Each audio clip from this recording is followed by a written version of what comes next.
right, welcome to High Flyer TV. This is Sergeant Kendrick back with another episode. Before we get started, I do want to let you all know the opinions and ideas shared on this platform are strictly ours and not the ideas or values or opinions of the 338th Recruiting Squadron. Today we have Sergeant Schlickenmeyer from Sea Flight, one of the veterans there. He's been doing some great things, and today he's going to talk about controlling initial appointments and give some tips to all the recruiters out there, so that way you're maximizing your time throughout your day. Okay. So without further ado, we'll get started. So how you doing, Sergeant Schlickenmeyer? I'm doing good, Sergeant Kendrick. How about yourself? I'm doing good. It's been a busy week, but I'm glad it's Friday. Thank God it's Friday. All right. Whew. Got 2-day weekend. Yeah. Got any fun plans for the weekend? Not really. Schoolwork. I started school again, so we're doing some of that, and I'm right there with you, man. yeah, right. Cleaning the garage. There you go. It's nice though. That'd be nice too. Definitely. So, tell me about your week, man. Have you had any appointments? I had an initial appointment yesterday. It went well. Just starting with that, I know the topic is controlling the flow of the initial appointments and kind of making sure that we're setting the applicant up for success on that side of it, with making sure they're doing what we're asking us to do. Kind of, I wouldn't say like controlling them, being like a puppet master, but making sure that they're doing the things that they need to do to be successful in the process. So like for me, I 100% believe it starts from that initial contact, right? If someone reaches out to you for however way, and saying, hey, I'm want to come in for an appointment, I want to start setting this stuff up. Well, if you're like, yeah, man, I got some time Friday, come on in, right? When are they going to come in? When are they, if you're setting that example, like, hey, all right, cool, I have a time at 2:00 Friday afternoon, right? Make sure you bring all your documents, right?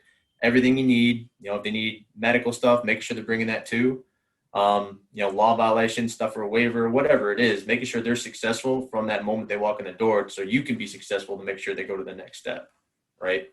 So I harp on that a lot, with making sure they have everything they need when they come to the door. If not, be like, all right, man, you have until Friday next week to get all your medical documents. Okay, once you have them, all right, I'm gonna check up with you on Friday. If you have them, we'll set an appointment for the next week. Make sure you're good to have everything, stuff like that. Because you don't want them to come in, waste your time for 30 minutes to an hour, and you can't do anything for a week because you don't have their medical docs, or they don't have a social, or something like that, something that's super minor. But unfortunately, you can't go to the next process and then the next step, right? Until you get that. Yeah, definitely. I mean, I think, and even speaking on that point with pre-appointment planning, I think that's one of the lost parts of doing your appointment, is making sure, like Sergeant Schlickenmeyer is saying, is that, you have all of the necessary items to host the appointment. Because if not, then you're kind of, doing things, kind of wasting your time at that point. So birth certificates, social security cards, driver's license, making sure they actually have a state issued ID or license and not a school ID is those are things you want to make sure you have. And if they don't have them, you cannot be shy and still want to host anyway. Let them know, hey, I'm gonna have to meet with you when you have these items. Okay. So that's good. That's a good point. So once you get that stuff done, is there anything else you do in your pre-appointment planning, like to help with your appointment?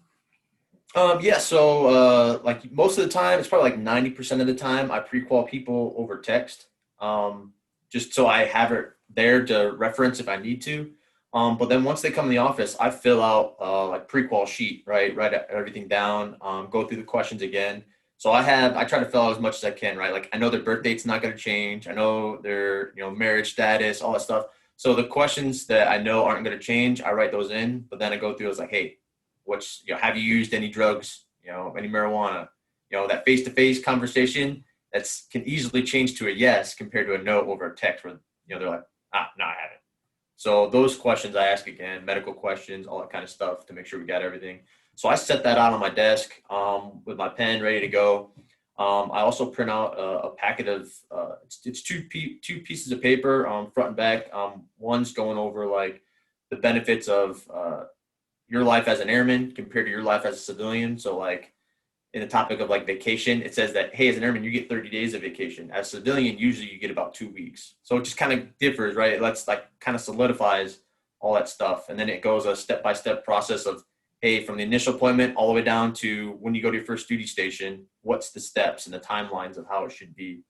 And then a breakdown of the pay. So like, and the 4 and 6 years pay and what's the benefit to that, how much you're gonna be making. And then the last one's like a little study tip of the ASVAB and what the ASVAB goes over, breaks it all down. So I have that now. I'll have that all set out.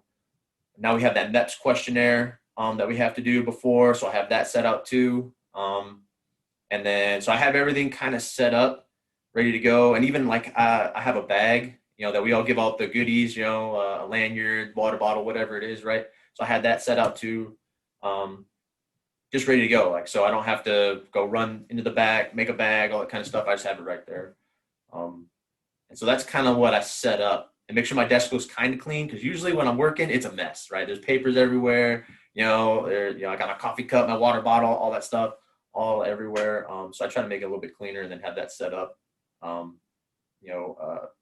just to make sure that they're comfortable too. And I always have music playing in my office, so I always got to make sure that I maybe change it to something a little bit more appropriate every once in a while. Because I've had that happen where I've had, like a female and her mom in here, and I'm like, oh, hey, wait, Alexa, pause, like, or something like that. So, things like that. You just don't want to be embarrassed. You don't want to, set it up like you're not professional, right? You're organized and all that stuff. So that's kind of what my pre-planning appointment always does until until I actually sit down in the chair. Yeah, and would you say, so you're doing all this stuff to save yourself time, right? You're trying to be as efficient as possible, because, I've always thought that, I want to meet with people for appointments that are like 80 to 90% sold already.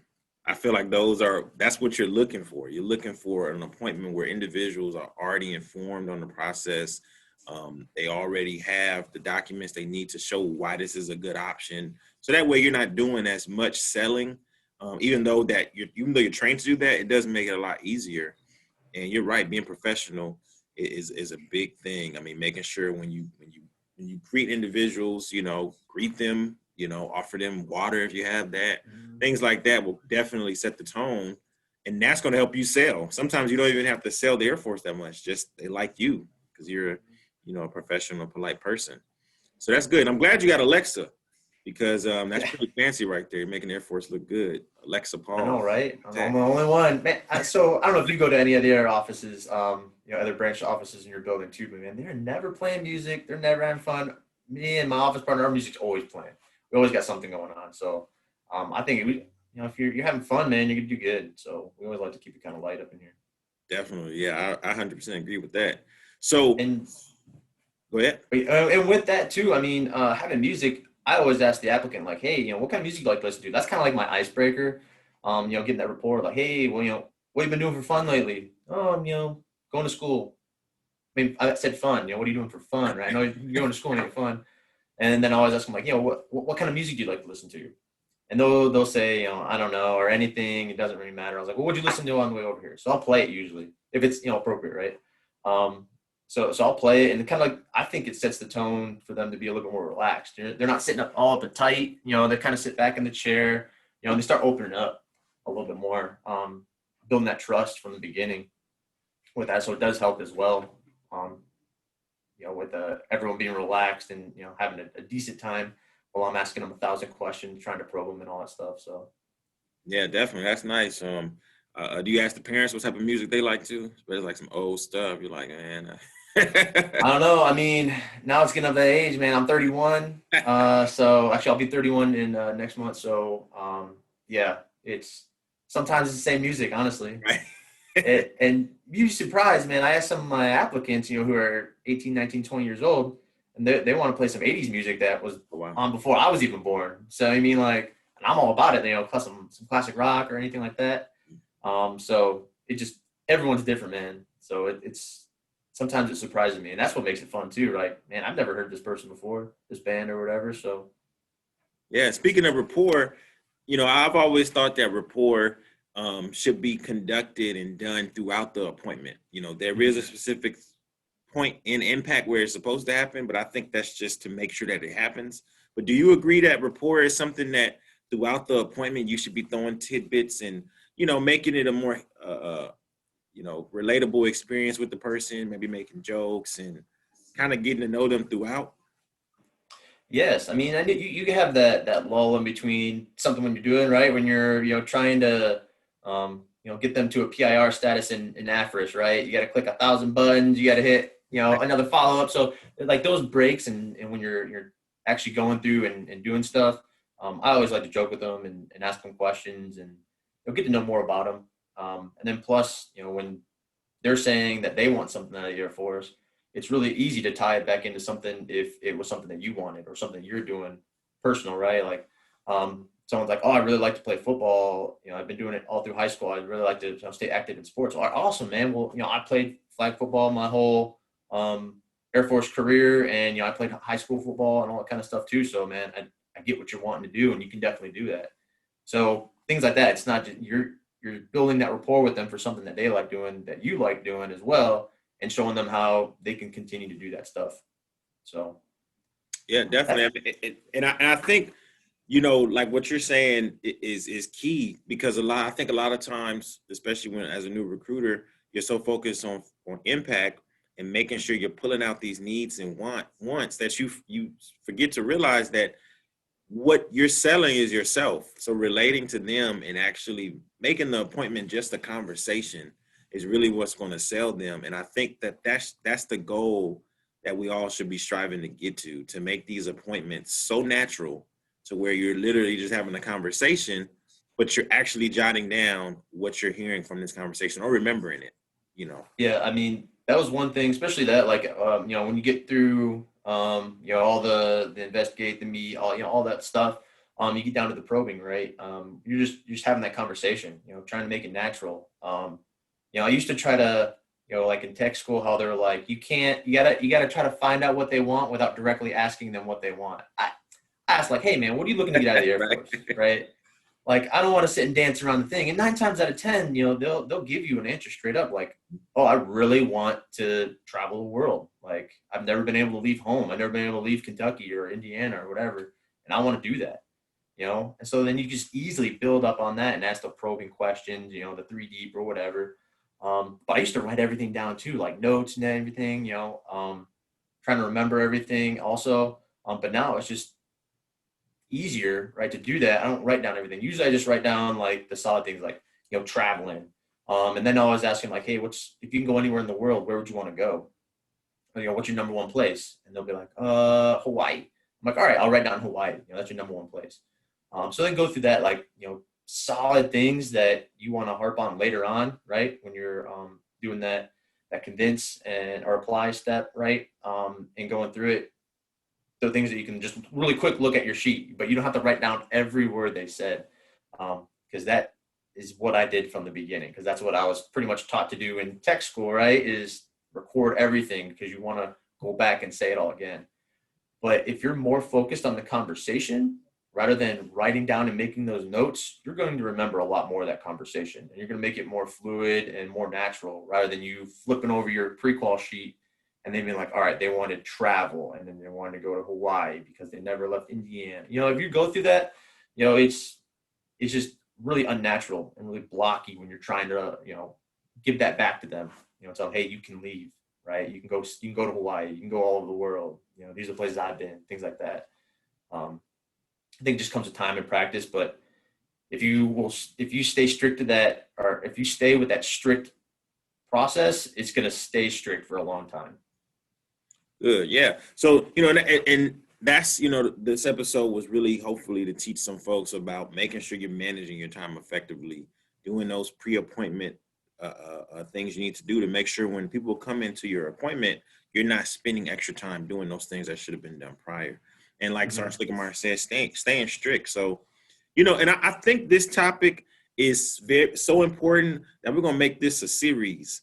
Okay, so I'm trying to keep these shorter to keep everybody's attention. So we're going to wrap it up, today, but hopefully you learn some things about controlling appointments and making sure that you're using your time effectively. Thank you, Sergeant Schlickenmeyer. And nice mustache. Thanks for having me. Nice mustache, by the way. Thank you. We only got a few more days left. All right, I'm guarantee you I'm going to win the Booster Club prize for whatever it is. Because So, nobody else.